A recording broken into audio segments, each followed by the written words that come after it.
Hi friends, welcome on Europedia. So ये है notification Uttar Pradesh public service commission का 500 plus vacancies polytechnic lecturer का। और इसका अभी डेट तो नहीं आया है डिटेल में, लेकिन एप्लीकेशन फॉर्म्स के बारे में डिटेल्स यहाँ पे दी हुई है। तो मैं इसको आपको एक बार गो थ्रू करते हैं। Uttar Pradesh public service commission technical education का जो सर्विस एग्ज़ाम है, Uttar Pradesh technical education teaching का सर्विस एग्जामिनेशन, उसके बारे में सारे के सारा नोटिफिकेशन है। इंपॉर्टेंट पॉइंट्स यहाँ से स्टार्ट होते हैं।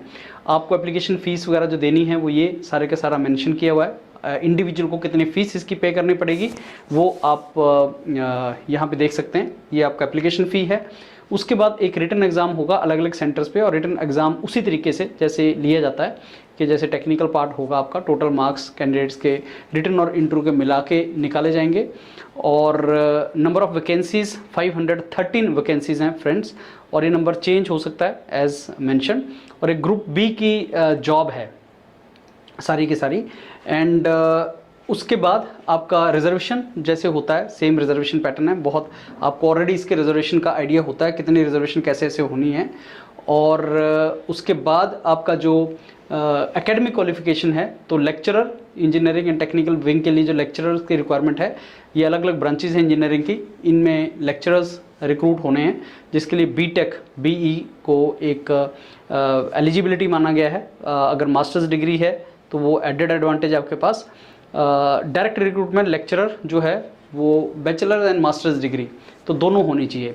तो बेसिकली जो आपका इंजीनियरिंग एंड टेक्नोलॉजी के पॉलिटेक्निक है उसके लिए अलग, और डायरेक्ट रिक्रूटमेंट लेक्चरर जो लेवल 9A है उसके लिए बीटेक माना गया है, और जो डायरेक्ट रिक्रूटमेंट लेक्चरर 10 लेवल है उसके लिए bachelors and masters degree in relevant course दोनों को उसमें बोला गया है।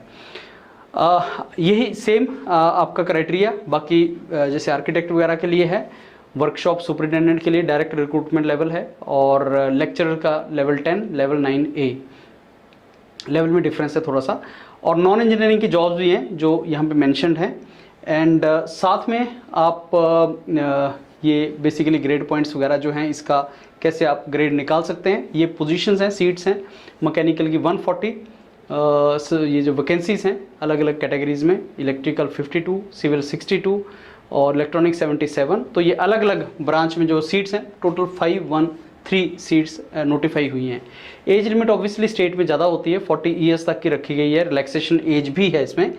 एंड इंटरव्यू ऑब्वियसली जब आपका रिटन एग्जाम हो जाएगा तो उसके बाद इंटरव्यू का डिस्कशन हम लोग कर लेंगे। अभी इंटरव्यू का डिस्कशन की रिक्वायरमेंट नहीं है। तो फ्रेंड्स इसके बारे में और ज़्यादा रिटन एग्जाम सारा वो हमारे मेंटर्स बनाएंगे। तो जैसे मैंने मॉर्निंग में अपना शॉर्ट में आपको बताया था आने वाला है, आज ये डिटेल आया है। तो अगर आप इसमें इंटरेस्टेड हैं, प्रिपरेशन करना है, तो इसको देखें ध्यान से और स्टार्ट प्रिपेयरिंग। Thank you.